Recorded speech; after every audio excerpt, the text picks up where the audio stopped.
Hello again, friends, and welcome to another episode here on Doc G's Wine and Spirits Review. I took a little stock of some of the spots I've been doing lately, and I noticed that I've been getting a little bit heavy on the spirits.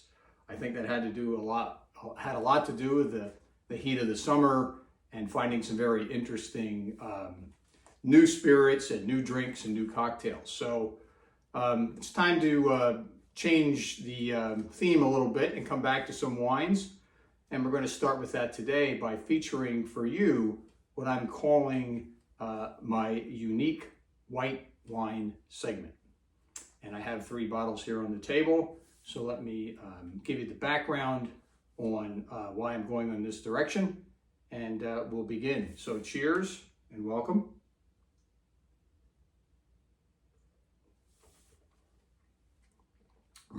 That's one of the wines right here on the table.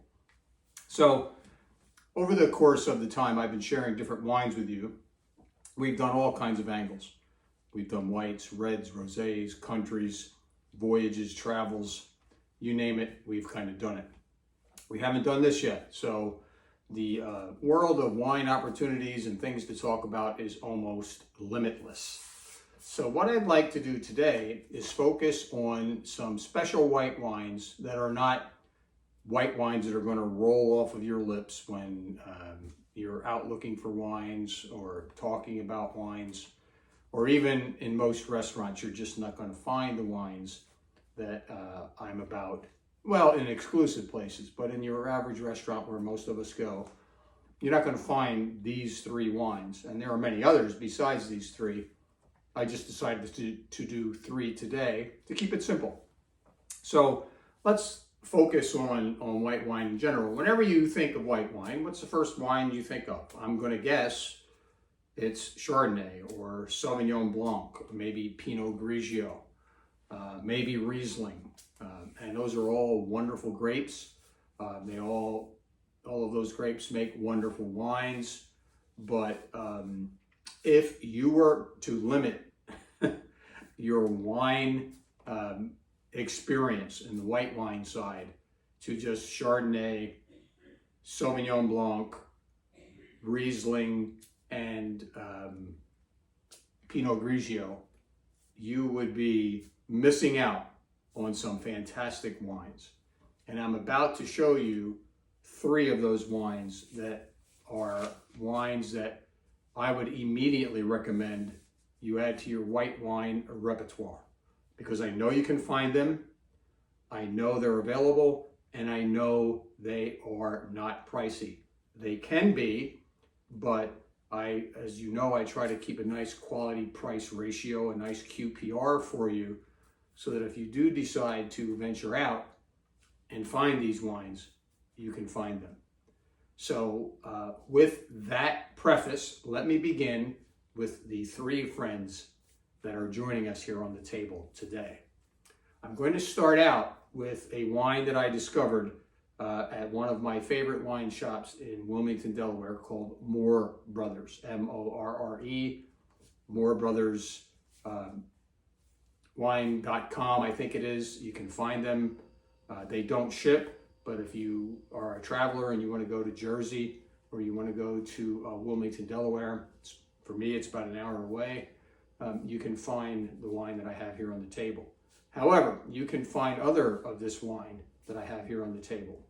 And the first wine that I'm going to feature for you is an Italian white wine, and the name of the wine is Netta Longa Nascetta. So the grape in this wine is Nascetta.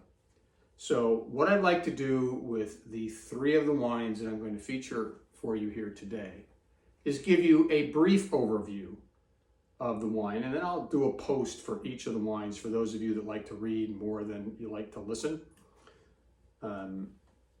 And I will cover 5 topics on each of these wines. 1, the background. 2, the flavor profile, of course, recommended food pairings for each wine, where it's available, and the price point for these 3 wines. So let me begin. That's what's right here in my glass. Let's pour a little bit of the This is the Anna Maria Abona, and I'm going to show you on the internet her specific wine, and you can explore her winery. It's in Italy. This wine is called Netta, and the grape is Nascetta, also known as Annascetta. So you can notice, let's take a look at the color. It's a little bit golden. It's a little bit darker hue. This Italian white is grown in the Longa, if you know where Longa, L-A-N-G-H-E, the Longa Piedmont, Piedmonte they call it in Italian, and it is in northern Italy. It hails from the same region where the great Nebbiolos are grown to produce the world-class Barolos that come out of Italy. So this is a grape that is probably indigenous to Italy. I have never heard of anywhere that this grape has been exported to be grown. So you're going to have to, when you buy it, it will be an Italian grape from the Piemonte region in the northern part of Italy. So one little interesting fact about this wine, as I was doing my research, it's a grape that almost went extinct, which happens to many grapes probably over the centuries. There are probably some that we've never had a chance to see, unfortunately. How sad is that? A tear is running down my cheek.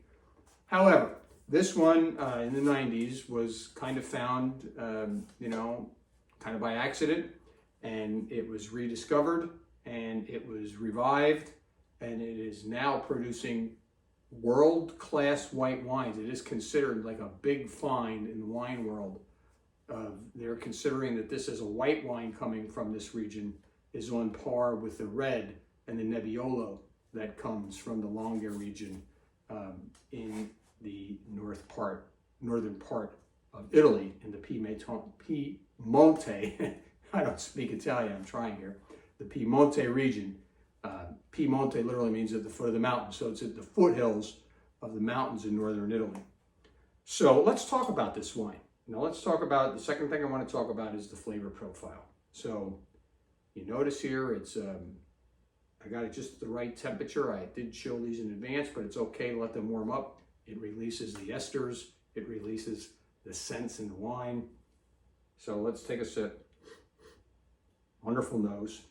It's a very layered wine. And when I say a wine is layered, when you have your first sip, it may be something that you notice like citrus. And then if you have another sip and let it kind of like rest in your mouth for a little while, or on your second or third sip, it may turn into another type of fruit flavor or savoriness, whatever it might be. That's the beauty of letting some of these white wines warm up. They actually evolve and change in the glass. If you were to just take one sip, you go, oh, okay, citrus, nice, acid, boom, done.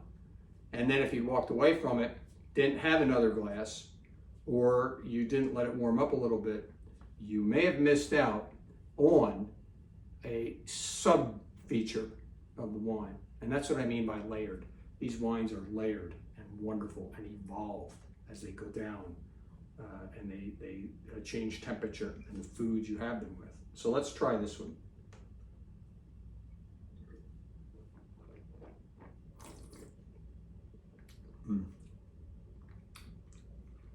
Get a little savoriness, a little bit of almond, which is characteristic.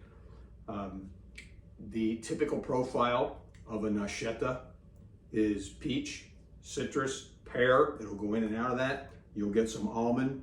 It has a long and elegant finish for a white wine. That's why I'm always amazed when people say, well, I don't really like white wine, I just prefer reds. I get it, and that's okay if you do, but I would tell you, don't be prejudicial against good white wine, because there are some sublime and wonderful white wines that if all you ever drink is Chardonnay and Sauvignon Blanc, you've missed out on. Let's take another sip of this.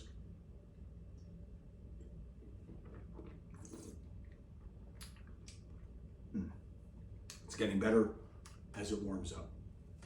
Just for a special note, I always like to share this. This wine is 13% ABV, which means it's dry.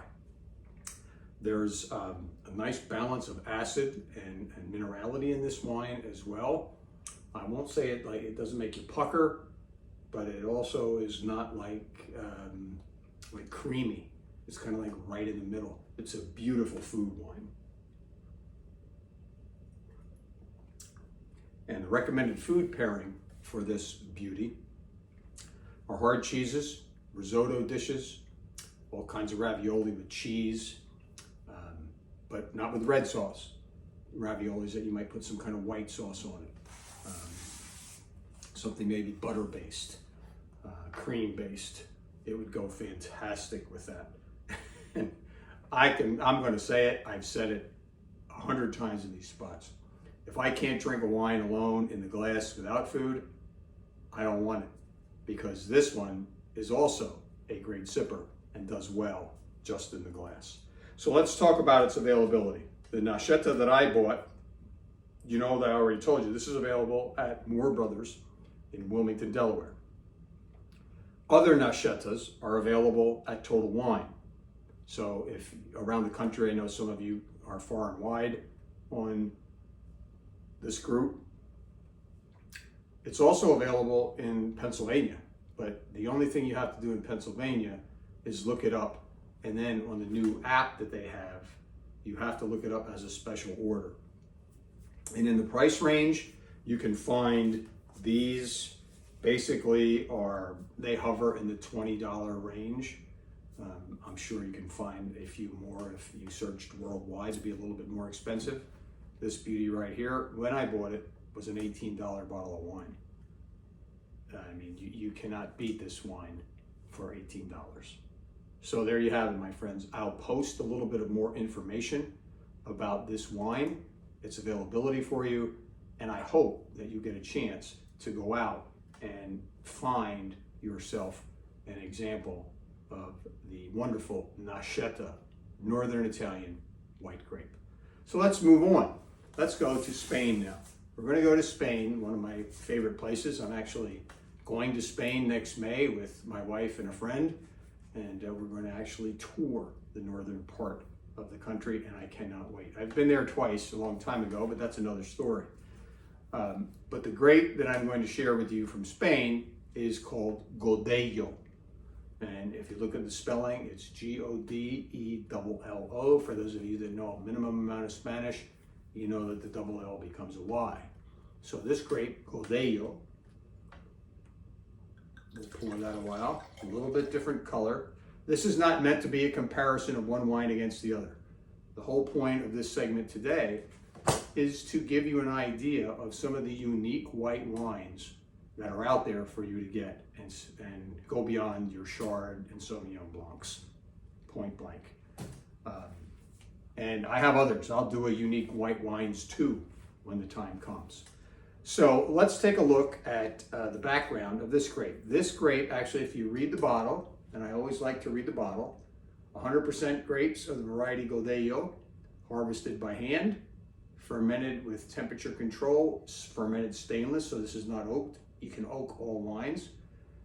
Beautiful straw yellow color, fruity, persistent, and elegant aromas, good balance in the mouth. And most of these are to be served somewhere in the neighborhood of 56 to 60 degrees, and that's relatively warm. This one, unfortunately, I had in the refrigerator. I let it warm up a little bit for this spot, so I know it's okay. This wine particularly originates from Galicia, or Galicia, as the Spaniards say. This particular one comes from Castilla y León, which borders the northern territory of Galicia in the northwest part of the continent, or of the isthmus of the peninsula, I should say, mixing up my geographic terms, too much wine. So of the Iberian Peninsula, you have in the northwest corner of that, the region where this wine comes from. You will also find Godello in Portugal. It's called a different name. I didn't actually write that name down, but a lot of the wines from Galicia also are prominent in Portugal. So this is the area where Albarino comes from. And I know most of you have heard of Albarino. It used to be kind of a niche grape, but it's not anymore. It's very popular and a lot of people are enjoying Alvarinho. So this wine almost went extinct, again, very similar to Nacheta, but was rediscovered by a Spanish winemaker, and I'll do a little bit more posting about that. I don't want to take up a lot of time here with that information. When you can read it, we'll let you do that at your pleasure. So let's take a look at this wine. Great. Mostly citrus on the nose for me.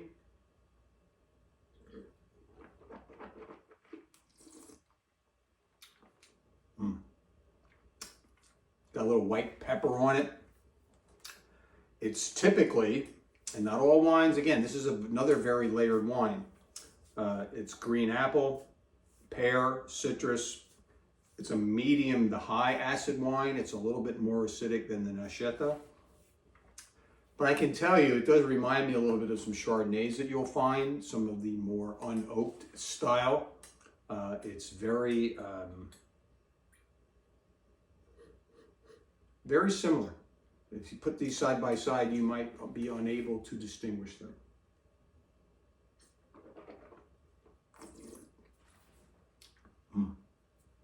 So the food pairings for Godello include white meats, pork, chicken, seafood, scallops, shrimp, calamari, lots of nuts, cashews, peanuts, even almonds.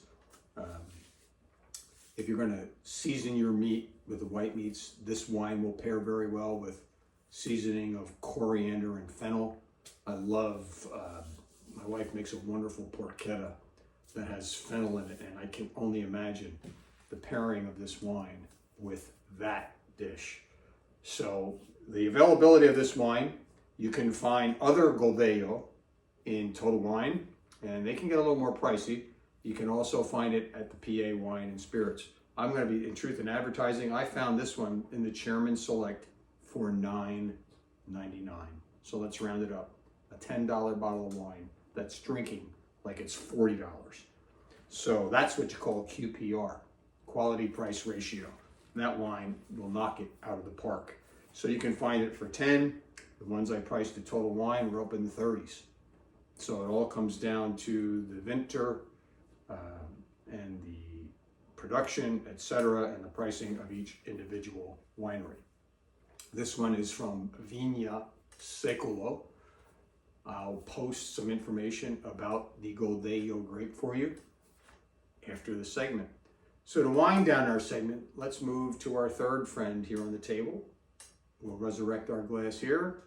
We'll move our Godello, put it along with our Nacheta, and we are now going to go to California by way of France, and I'll clarify that in a minute as we take a look at our last, but not least, friend of the unique wine segment tonight. So the wine that you see before you is a 2021 Pic Pool from the central coast of California. And I'll talk a little bit more about that once I pour the wine and we'll have a taste of it. But let me just tell you about the grape called Pic Pool first.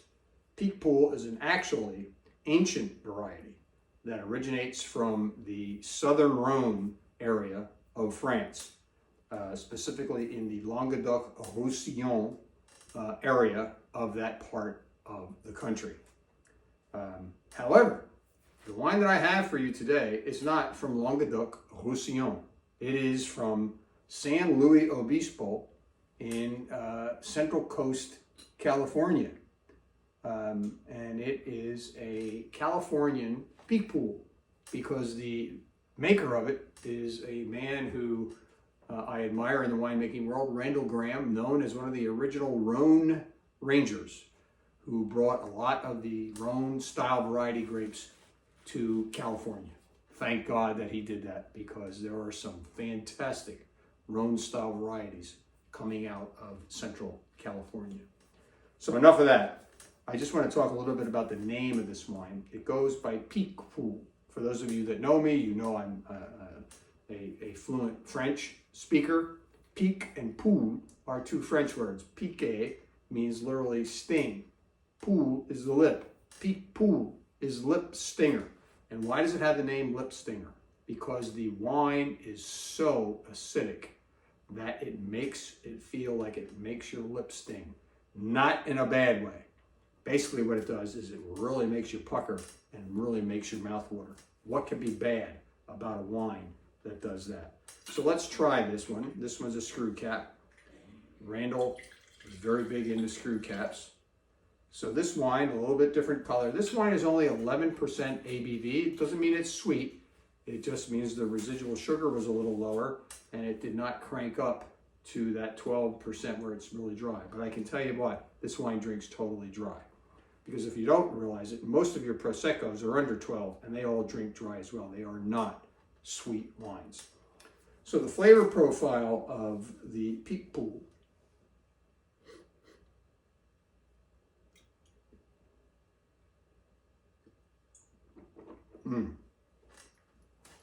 Wow, I'm not trying to compare them, but what a different mouth experience when you put that Picpoul on your palate.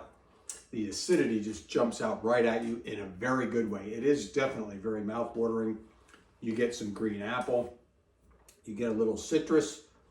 There's actually a savoriness to it. I don't know what your palate would pick up, but there's like an herbalness to the wine. Underneath it, again, it's a layered wine. You have to let these wines percolate a little bit. Percolate's the wrong word. You just have to let them settle and let them evolve. Is probably the best metaphor that I could use. So the food pairing for this wonderful wine is shellfish, all sorts of fried appetizers. I can see this would go fantastically with some. There's some restaurants that make these fried pickles. This would be fantastic. Obviously the quintessential fried calamari as an appetizer. Some cheeses, a charcuterie board. This one would just cut through all of that fat and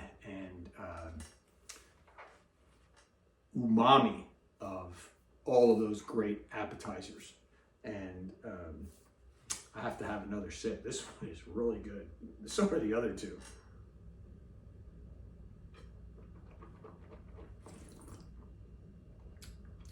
Oh my.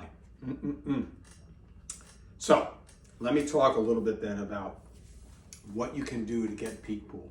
You're probably not going to find this one, unfortunately, but do not despair. Picpoul, which goes, you can spell it Picpoul, Pique, Poul.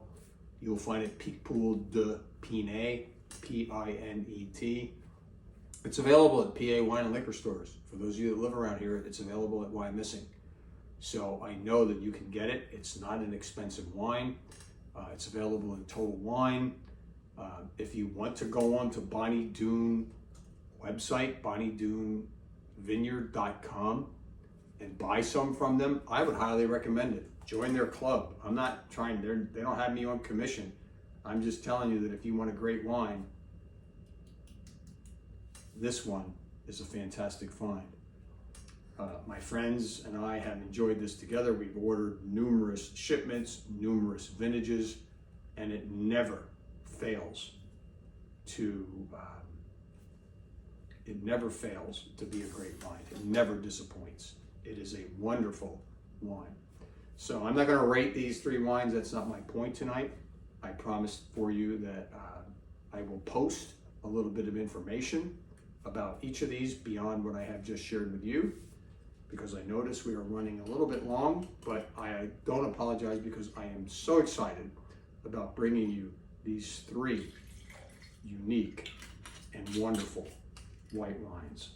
So until we meet again, keep whining, cheers, and stay safe.